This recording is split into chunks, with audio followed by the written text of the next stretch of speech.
At least 30 people are reported killed in Boko Haram raids in northeastern Nigeria's Borno state, near the town of Chibok.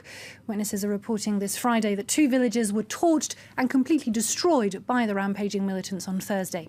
However, as Nigeria and its neighbours intensify their fight against the terrorist group, it appears to be starting to lose the upper hand. This week, Nigerian troops are reported to have killed some 300 insurgents.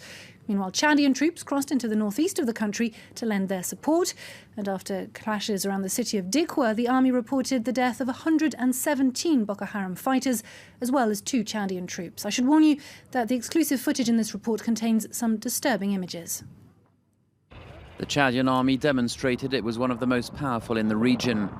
Its helicopters, armoured vehicles and pickups had never gone so far into Nigerian territory.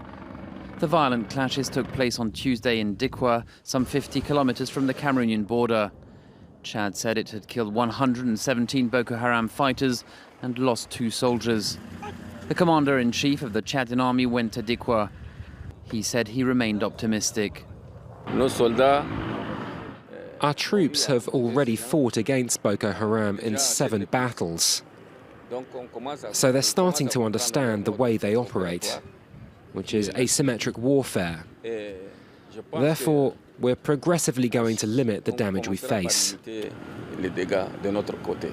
The clashes lasted 3 hours. Chad said it destroyed 4 vehicles filled with explosives and 142 motorbikes.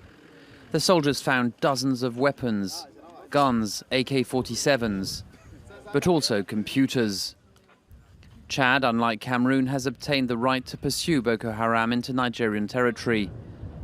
Nigeria hopes the Chadian army can inflict as much damage as possible on the jihadists before the presidential election on the 28th of March.